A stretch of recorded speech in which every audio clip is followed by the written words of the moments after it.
Welcome to the GIE author interview series. I'm Dr. Glenn Eisen, the editor-in-chief of GIE. It's my pleasure to introduce Dr. Ganapathy Prasad, who is an assistant professor of medicine at Mayo Clinic. He's going to be discussing a paper that has been accepted for publication in GIE, Prevalence and Predictors of Recurrent Neoplasia After Barrett's Esophagus. Dr. Prasad, how are you? I'm good. Nice to see you. Thank you. So this is a very interesting paper that has a unique cohort that many centers couldn't even begin to study. And this is looking at the long-term follow-up after ablation using photodynamic therapy. And you look at the risk factors for recurrence that are predictors. Can you tell me a little bit about how things work at your unit, choosing patients for PDT versus RFA, and how you determine follow-up intervals? Sure. So again, let me begin by thanking you for giving me the opportunity today. And essentially at Mayo Clinic, we have a specialized Barrett's therapeutic unit where patients are predominantly referred for endoscopic therapy of high-grade dysplasia or early cancers for Barrett's esophagus. And typically when patients are referred in, they are provided consultation on all available ablative techniques, whether it's PDT, radiofrequency ablation, more recently cryotherapy, as well as endoscopic mucosal resection. And at the same time, typically we will also offer patients consultation for surgery. And when patients elect to undergo endoscopic therapy, they are offered the different modalities. This cohort was sort of an earlier cohort when radiofrequency ablation was not yet available. So pretty much all of them underwent photodynamic therapy. And once they undergo photodynamic therapy, they are put under a strict surveillance regimen, which is essentially an endoscopy with biopsies, systematic biopsies every 1 centimeter starting from the GE junction onwards proximally, absolutely, with endoscopic resection of any visible abnormalities. So they undergo surveillance every 3 months, at least for the first year, and then every 6 months for the second year, and then once a year thereafter. So we have a and then we also have a prospectively collected database of all of these variables, which we have retrospectively analyzed in this paper. Right. So this is not a randomized trial. These are patients who opted for endoscopic therapy with PDT. Do these patients differ significantly from the patients that either opt or you feel are better suited for surgical resection? We have actually looked at that in a couple papers we've published, and typically these patients tend to be older. They tend to have more medical comorbidities, and they're oftentimes poorer surgical candidates. That being said, I think there is perhaps an inherent difference in patients who are either self-referred or referred from their primary physicians all the way up to Mayo for endoscopic therapy as opposed to esophagectomy. And I think those variables are perhaps yet unknown, but the known ones are, in terms of the age, the comorbidities, things like that. So out of the fraction that underwent PDT that were considered for this paper, how many of them had complete ablation in which there was no evident Barrett's or dysplasia? So out of the fraction, we had about 70% of them actually had either CRIM or CRD. Can you explain for our readers or our listeners what CRIM is? So CRIM would be complete remission of all intestinal metaplasia, where you lose the entire segment and there's no evidence of IM on biopsies, and CRD would be the loss of all dysplasia. Okay, all right.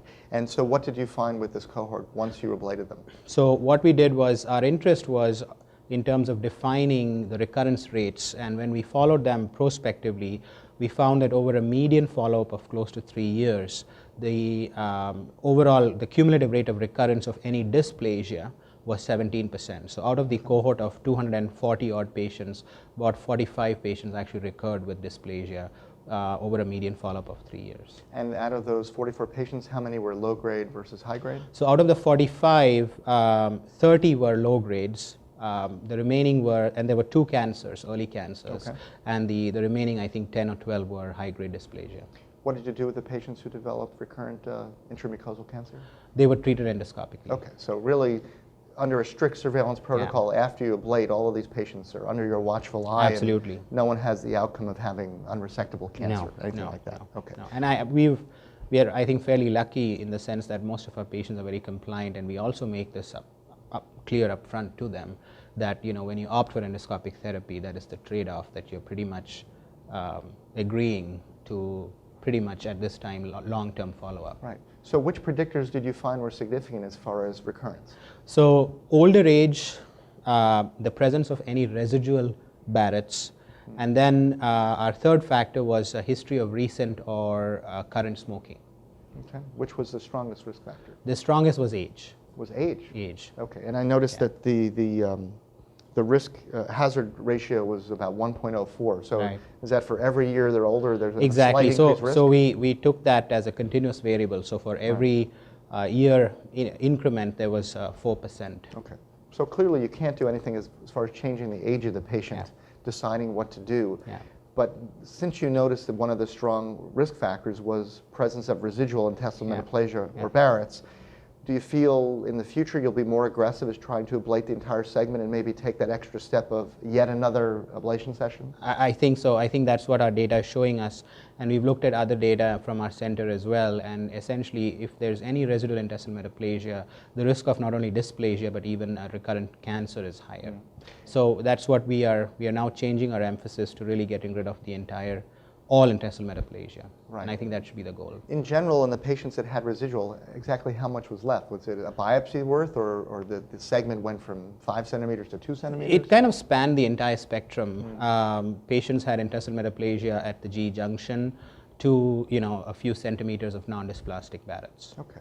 I'm interested in the smoking association. Certainly there's data going in both directions suggesting that smoking is a risk factor and is not a risk factor for both Barrett's and esophageal adenocarcinoma. What do you make of this finding? This was something we, when we found it, we kind of went back into the literature, and it's, again, I think I agree with you, there's data on both sides. However, most of the studies are kind of retrospective, not really prospective. So we are gathering some data prospectively. I think that is number one. Number two, there has also been some data in the literature where smoking has been shown to promote genetic abnormalities in the esophagus, and we reference that in the paper as well. And that might have something to do with recurrence and progression as well. As you know, most centers, I believe including your own, have moved away from PDT and towards other RFA methods such as cryo and radiofrequency ablation with the Halo devices. Do you think this data is generalizable to those patients? I think this data really tells us that after ablation, continued surveillance is very important. The techniques may be somewhat different, but I think our goal is the same, to eliminate all intestinal metaplasia. And I think the main message of the paper is that continued endoscopic surveillance is important. And I think it might be somewhat premature for us to say that you can stop surveillance. Okay, I think people are somewhat hesitant to be starting to say stop surveillance. And one of the arguments against ablation, especially for low-grade dysplasia and non-dysplastic segments, are, I'm not stopping surveillance, so how can that be cost effective? Absolutely. Do you have any final thoughts for our readers on the implications of your paper? I think, again, I'd just like to stress that with continued endoscopic surveillance, there might be, and there is, recurrence of not only intestinal metaplasia, but dysplasia, and I think patients who undergo ablation should be carefully followed long term. Okay, thank you very much, Dr. Prasad. Thank you.